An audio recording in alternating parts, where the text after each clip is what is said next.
So there are really three areas, and I'm going to talk primarily about two of them today.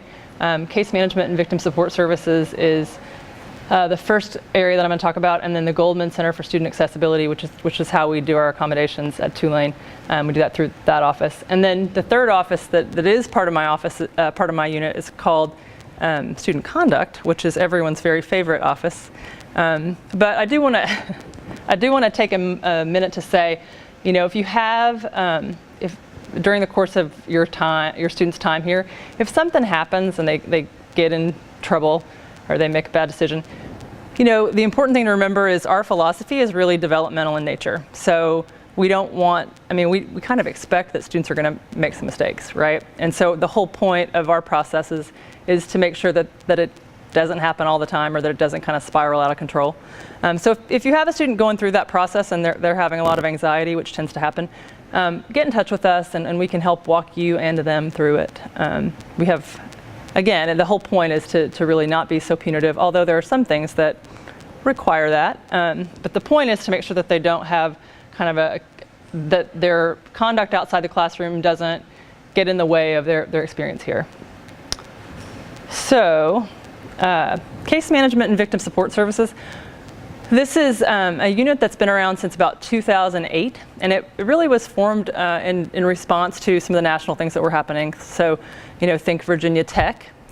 And, you know, I think a lot of schools nationally used this opportunity to create offices like this, using kind of the fear that folks were feeling nationally at the time as a leverage, but really has always been and will always probably be 99.9% of the work that this office does is really more supportive in nature, kind of helping students navigate the university system and find solutions to whatever their issues are in a way that's not so difficult to navigate. So, some of the things we do in this office, you know, we have students who come to us with some pretty significant mental health issues or health issues, physical health issues.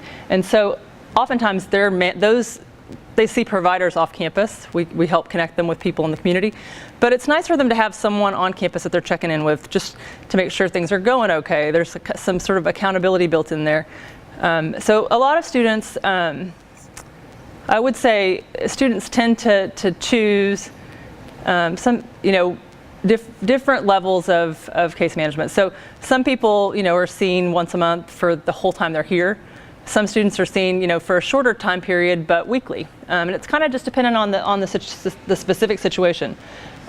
We also do a lot of short-term problem resolution through this office. I always say to students and parents, this is a good place to go if you don't know where to go. And so a lot of times, you know, the university system to we who work here seems very intuitive and like, oh, this makes sense. Sometimes actually for me, it doesn't seem, it seems complicated and kind of confusing too. So we definitely know that students occasionally have that issue. And so, you know, we do a lot of that. So think of things like, you know, I slept through an exam. I missed an exam. That's everybody's worst nightmare, right? Or I hate my roommate and I don't know how to talk to them. Or I'm really worried about a friend of mine. I don't know what to do. Or I'm struggling. You know, we have, one of the things I didn't mention, but, you know, I think we kind of set students up in a way for some disappointment. So, you know, when we talk to students about how great this time is going to be, you know, the best 4 years of your life, and we should probably be a little more realistic about that, right? To say like, it's going to be a great time. You're gonna meet cool people, maybe not immediately, you know, but it's also going to be hard. There are going to be parts of it that are super challenging, and so.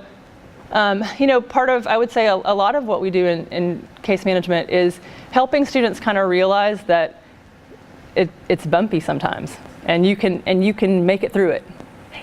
The other thing that is part of case management, we have a 24-hour on-call system. So anytime something happens on or off campus that involves TUPD or EMS, NOPD is pretty good about bringing us in the loop too. We get notified. And so we're able to do kind of just-in-time follow-up with students who have situations that happen. So for instance, if someone has a seizure in the middle of the day, we're going to get notified about that. And our sort of rule for parental notification is if the student can notify you themselves, we allow them to do that. If they can't, we do. And so, if you get called by someone in this office, someone in our on-call system, don't panic. But it's sort of know that there's someone here doing the kind of follow-up that you would be doing if you were here. One thing that I want to say, just because it's come up in the last year, our on-call system is kind of predicated on students accessing current systems. So Uber has been fantastic in many ways, but an example of when it's not so awesome. This year I had a student who took an Uber to the hospital himself. He wasn't feeling well, his parents were out of the country doing something, so he Ubers himself to the hospital. He goes to the public hospital, and he had to have emergency surgery, and we really had no idea where he was because he hadn't told anybody that he was taking an Uber. And so I don't necessarily think there's an issue with taking an Uber to the hospital if you want to do that, but let someone know. There are RAs on every floor. Let someone know where you're going so that we can follow up. And if something, we have folks who can go to the hospital with students and be there with them in those kinds of moments until you get there. And so if something serious is going on and they want that, make sure they know that they can ask for help and support. We do a lot of incident-specific follow-up. So like I mentioned, stuff happens on and off campus. Students sometimes get arrested off campus and we have to follow up with them. Know that all of those things we know how to handle it. And I'll talk about the parental notification in a second, but we tend to there's the just-in-time follow-up, which is we're calling them immediately, but then we also have it's divided into offices and someone will follow up with them kind of days later, depending upon what their actual needs are. So you probably know, how many of you have heard of FERPA? Yeah. So you probably know about this, and I think it tends to make people kind of uncomfortable, the idea of sending your student hundreds of thousands of miles away and not feeling like you're really looped in 100%. I understand that anxiety, and I think one of the things that's helpful is that there are some pretty notable exceptions to FERPA. And one of the ones that we use routinely is a health and safety exception. So if we're worried about your student's health or safety, you're gonna know it. And I think we do a pretty good job, if a student's, let's say your student is in some kind of trouble, we often have the conversation where we say, hey, you know what, your parents are probably gonna find out about this. So it's generally better coming from you than sort of the surprise that can come up later. And I always, when I'm meeting with students individually, I always say, we can call them together or I'll call them for you. I have not had a whole lot of students take me up on the offer to call for them. And the one time that's really notable to me that I did, after I called them, I knew why the student didn't want to call them. It was a really scary conversation, and I've been doing this for a long time. So we try to make it as easy as possible for students to do that and to bring you in the loop. And part of the reason is, we need you guys. We need everybody on the same page. And I think probably, I don't remember, I think about 10 years ago, this term helicopter parent came out, and everybody's super worried about being perceived as a helicopter parent. Let's let that go. If you have questions about what your student's going through or something that's happening, feel free to call us. We'll make sure we either respond generally in a way that gives you the information that you need or get the right kind of release to talk to you. So that's case management and victim support services. And the other thing that I didn't mention, but that is true, if your student's the victim of any kind of crime, this is also the office that works with them throughout that process. The next area is the Goldman Center for Student Accessibility. And this is really the group that helps students who need accommodations.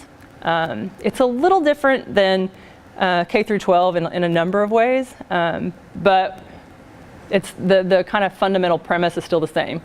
So if your student had a 504 plan in high school, one of the things that we see and hear a lot from students is, I'm coming to college, I really want to try it on my own. I don't want to be sort of labeled in this way. I want to see how I can do. I understand that completely, but I would encourage you to have a conversation with them about setting it up just to have it in place. And then the way the system is designed, students get to choose whether they want to activate it each semester and for which classes they want to activate it. So I can have accommodations that I only use in one class, or I can use them in all my classes. And so the part that I think is really important is doing the front end work to get it registered. And you know, some of the things that trip people up in this process, one of the major things is not having really current documentation. So if the last kind of testing that your student had was when they were, 10, it's probably not gonna be recent enough. Now, I will tell you, we are pretty good about working with students in the interim. So we would give them like provisional accommodations and then let them get the up-to-date testing. Some of the things that we accommodate, but this list is definitely not exhaustive. And I think the other thing that is important to note, I think in K through 12 they sort of tell you here's what your accommodations are going to be. Here it's a little more interactive. So if your student is feeling like they want their clinician's recommending something like extended time, but they think extended time doesn't really help them and they think there's something else that would help them, that's a conversation that they can have with the folks in the Goldman Center. And so this year they're doing something called Zoom meetings. Do you guys know what Zoom is? I didn't either. It's basically like Skype, like more kind of current tech savvy Skype. And so they'll have an actual conversation with your student after they've kind of begun the registration process in order to finalize what their accommodations will actually look like. And some of the ones that come up a lot are, testing accommodations, so extended time or a distraction reduced environment. Classroom accommodations, seating position, things that the ability to have a laptop in class. Basically, you can read the rest of this, but again, this isn't really an exhaustive list, it's just the beginning. But I would also say if your student has something that's worked for them in the past, make sure they bring that up. So I said there are a few differences. One of the big ones is a student has to self-identify. So there's no sort of notice that comes to us that says this student needs to be accommodated, or this student had a 504 plan in high school. We don't know that information. So if they don't register with us, we have no way of knowing it. And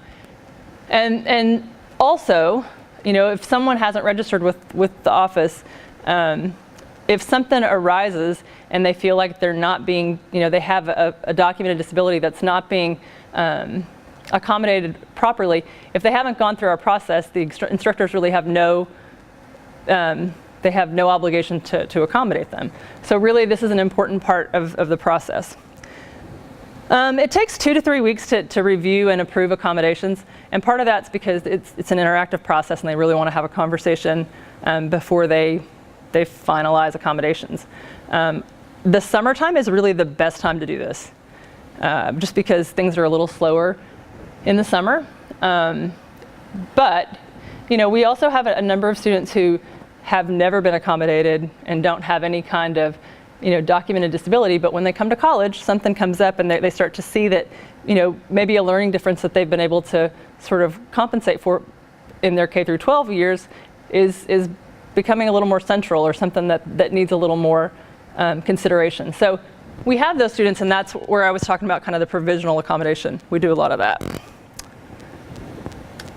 So this is kind of, there are really like 3 pieces of info that I hope you guys walk away with.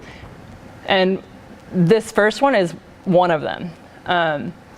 So we have an online reporting form, and this is important to you guys for a couple of reasons. One, a lot of times we find that students talk to their parents and share information that you might find yourself thinking, wow, really feels like someone else should know this information. But maybe you don't want to betray your students' trust, or you don't want to be involved. All of that's okay. You can report through this online reporting system anonymously.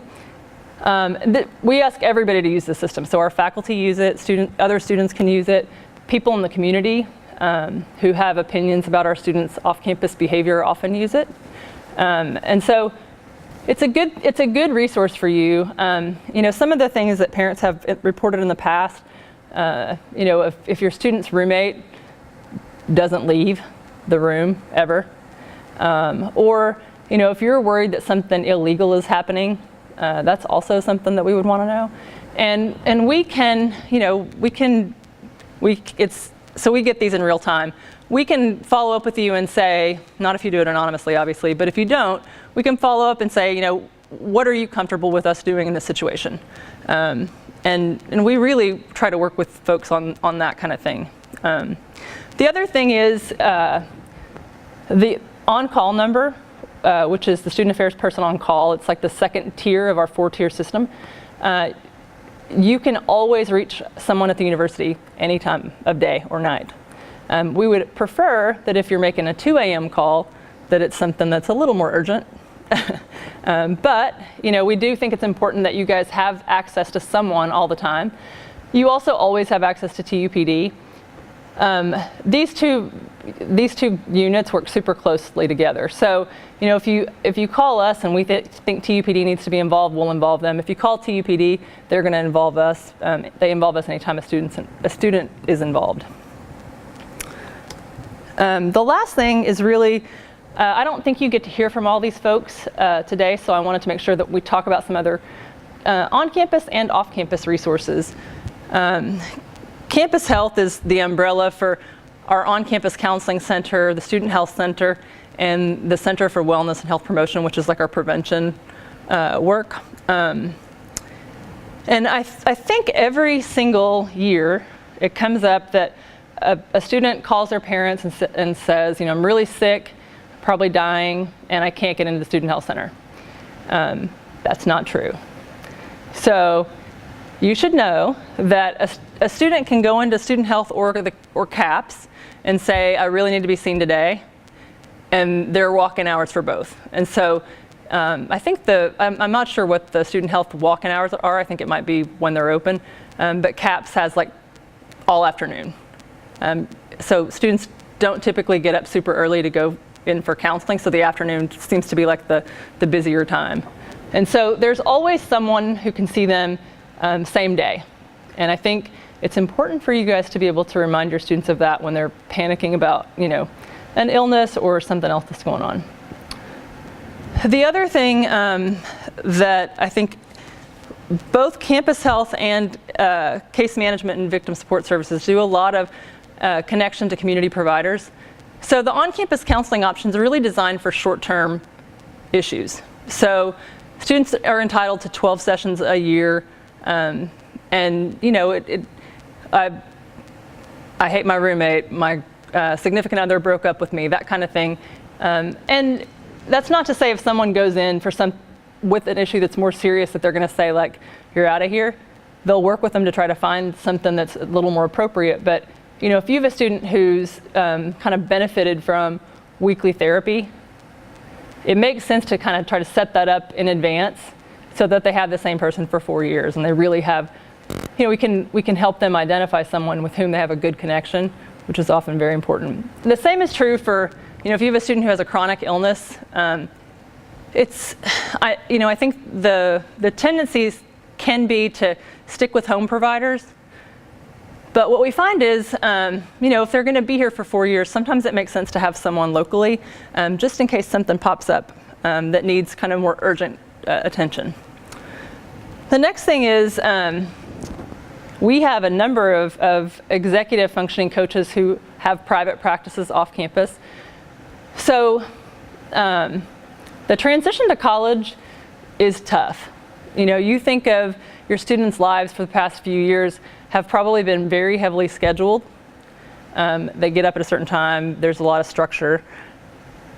it's not going to be like that. And so for some students, that's not such a big deal, but for other students, it's a really big struggle. And so if you have a student who has executive functioning challenges, this is a good thing to think about. And again, it may not be something that they need forever, but it is sort of nice as they're making the transition to have that in place. We also have on-campus success coaching. And this is going to be a little different this year. They still do like academic success coaching, which is similar to the executive functioning stuff. But they're going to divide up the first year class. And so like someone will really be keeping an eye on your students academically, which I think is a nice thing. The other thing, in every residence hall, on every floor, there are residence life staff members, student staff members who live on the floor, but they have professional staff people who live in the buildings as well.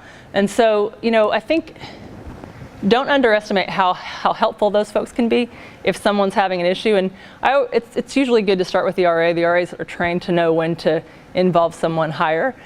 And so, encourage your student to really get to know the person on their floor who's their RA. The other person that they should really, really get to know, and this happens every year, at the end of, right when we're looking at graduation, someone will come into our office in an absolute panic because they're 2 credits short, or they're 1 credit short. And in the context of those meetings, you say like, well, how often were you meeting with your academic advisor? And we have some students who meet with them initially and then never again. That's such a bad move. And by the way, the academic advisors reach out to them to try to meet with them. So you have to kind of like avoid this type of meeting. But it's really important, and again, not just at the end, but along the way, so that you're taking the right classes, you're making sure that you're checking the right boxes. And it's also nice to just have another adult who knows the system in your corner. So recommend that they take the time to actually have those meetings with their advisors. And that is it for me, guys. What kind of questions do you have? And also, if you have questions that are more specific or individual, we can chat after.